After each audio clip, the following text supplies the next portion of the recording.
sehat bagi Bapak dan Ibu para pemirsa Indonesia Sehat TV YouTube channel sekalian. Senang sekali saya Dr. Berta dapat menemui Bapak dan Ibu. Semoga Bapak dan Ibu dalam kondisi sehat, tidak berkekurangan, dan dalam anugerah sukacita bersama keluarga sekalian. Hari ini kita akan membahas suatu kondisi yang sedang menyerang dunia dan juga negara kita, yaitu suatu outbreak disease atau kejadian luar biasa hepatitis akut pada anak atau hepatitis misterius. Ya. Kejadian ini disebut kejadian luar biasa karena terjadi peningkatan yang secara mendadak dari jumlah kasusnya, dan ini melebihi dari prediksi normal dalam suatu periode tertentu dan pada suatu lokasi tertentu. Ya. KLB hepatitis misterius ini pertama kali dilaporkan oleh negara Inggris Raya pada tanggal 5 April 2020 yang lalu, yang melaporkan adanya 10 kasus terjadi di sana. Kemudian pada 15 April yang lalu WHO mengumumkan ini adalah suatu KLB dan sudah ada setidaknya 228 kasus yang dilaporkan ke WHO dari 20 negara bagian. Inggris mencatat jumlah kasus terbanyak yaitu 145 kasus, disusul dengan Amerika Serikat, Spanyol, dan Israel. Di Indonesia kita turut berduka cita telah terjadi kasus ini dan telah ada 3 anak Indonesia yang meninggal dunia yang tadi dirawat di Rumah Sakit Cipto Mangunkusumo dan akhirnya berpulang ya karena penyakit hepatitis misterius ini. Hepatitis akut pada anak ini merupakan sesuatu yang tidak biasa terjadi. Jadi ini merupakan suatu kejadian yang sangat mengejutkan kita dan menyedot perhatian dari berbagai pihak, terutama dari pemerintah kita. Sebenarnya apa perbedaan hepatitis misterius ini dengan hepatitis lainnya? Ya, dimana sebelumnya kita sudah mengetahui bahwa sudah ada 5 jenis hepatitis, yaitu hepatitis A, B, C, dan E. Nah, pada kasus-kasus hepatitis misterius ini ditemukan bahwa pemeriksaan laboratorium hepatitis A, B, C, dan E ini negatif hasilnya. Sampai sekarang penyebab hepatitis misterius ini masih belum diketahui dengan jelas. CDC mengatakan bahwa penyebabnya adalah virus adenovirus dari tipe 41. Adenovirus ini adalah suatu keluarga virus yang berbeda dengan keluarga coronavirus atau keluarga virus COVID. Tetapi CDC juga mengatakan sedang menyelidiki bahwa faktor lingkungan dan kondisi anak sebelumnya juga berpengaruh ya. Jadi selain adanya virus ini sedang diselidiki juga kondisi lingkungan dan juga kondisi anak sebelum terkena penyakit ini. Nah, adenovirus ini biasanya kalau mengenai manusia itu hanya menimbulkan penyakit ringan saja.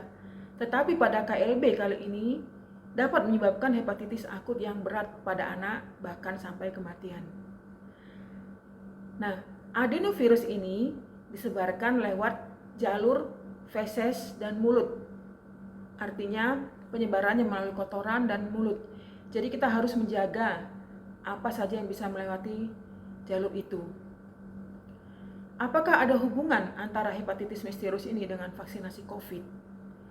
Sampai sekarang kasus terbanyak pada hepatitis akut atau hepatitis misterius ini adalah anak-anak di bawah 5 tahun. Dan kita ketahui bahwa anak-anak ini belum mendapatkan vaksinasi COVID. Jadi sampai saat ini belum ada kaitan antara vaksinasi COVID dengan hepatitis misterius ini. Bagaimana gejala yang terjadi pada kasus hepatitis ini? Kita dapat melihat bahwa awalnya dapat terjadi anak terkena demam dan ini biasanya cenderung tinggi. Kemudian anak bisa mual, muntah, dan nyeri perut bagian kanan atas. Ini adalah bagian hepar ya, yang bagian yang terinfeksi tadi. Hepatitis adalah infeksi pada hepar atau liver kita. Kemudian kita melihat anak juga lesu dan kehilangan nafsu makan.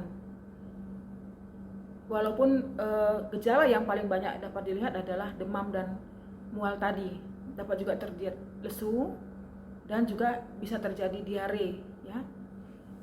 Kita lihat warna urin bisa berubah menjadi gelap, ya, tetapi warna fesesnya atau kotorannya itu menjadi warna pucat, jadi lebih pucat dia dari biasanya. Kemudian kita melihat anak merasa semua badannya pegal, nyeri, ya. Sendi-sendinya sakit-sakit, badannya pegal-pegal. Kemudian yang paling penting juga kita bisa melihat bahwa badannya kuning dan bagian mata yang putih ini harusnya putih menjadi kuning. Anak kelihatan lemas, bahkan bisa sampai penurunan kesadaran. Nah, ini yang bisa kita lihat gejala-gejala yang terjadi pada kasus ini.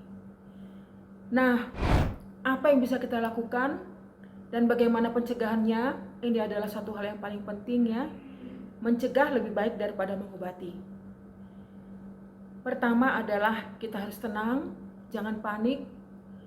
Tuhan pasti memberikan kita kekuatan untuk melewati ini semua.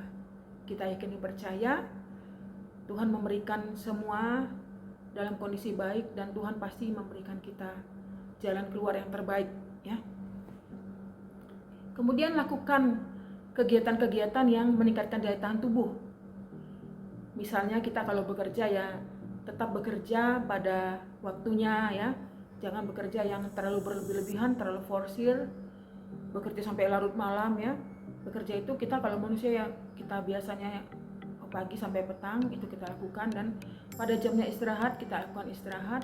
Anak-anak juga butuh istirahat dan juga butuh olahraga yang teratur sehingga anak-anak kita menjadi lebih sehat dan daya tahan tubuhnya lebih kuat.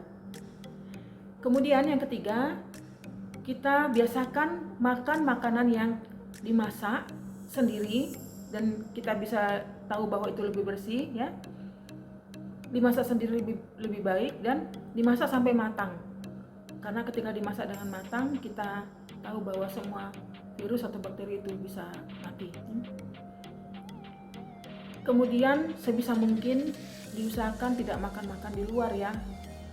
Ibu-ibu yang biasanya repot, ya, yang terpaksa ini harus lebih rajin untuk memasak untuk anak-anaknya yang tercinta, ya. Berikan anak-anak asupan makanan yang bergizi, yang baik cara memasaknya dan terpenuhi gizinya, protein, karbohidrat, dan vitamin-vitaminnya. Kemudian pakailah alat makan yang bersih dan pakailah alat makan yang sendiri-sendiri, tidak memakai bekas orang. Kita tidak tahu kalau bekas orang itu apakah sudah dicuci dengan bersih. Memang kalau virus itu dia sudah dicuci dengan bersih, dengan sabun, itu dia memang bisa mati. Tetapi kalau kita memakai bekas orang, kita tidak tahu ini cuciannya bersih atau tidak, kita akan was-was, ya. Jadi lebih bagus kita memakai alat makan sendiri. Dan tidak kalah pentingnya adalah mencuci tangan dengan bersih. Ingat, mencuci tangan dengan bersih dengan 6 langkah, ya. Jangan lupa mencuci tangan dengan bersih menggunakan sabun dan air mengalir dengan 6 langkah. Itu paling penting.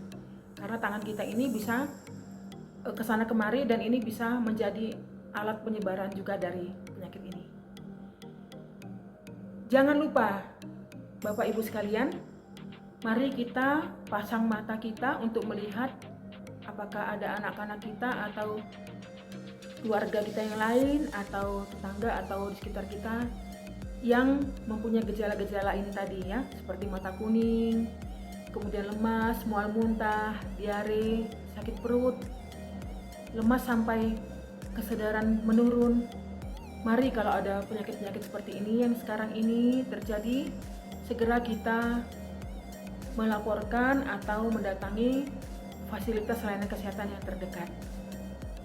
Mari kita bersama-sama melakukan kewaspadaan ini sehingga anak-anak kita terbebas dari hepatitis misterius ini, negara dan bangsa kita terbebas dari KLB ini. Salam sehat dari kami, Dr. Berta, Indonesia YouTube Channel.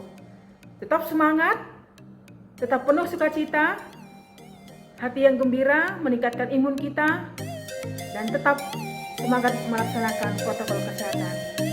Salam sehat, Tuhan memberkati.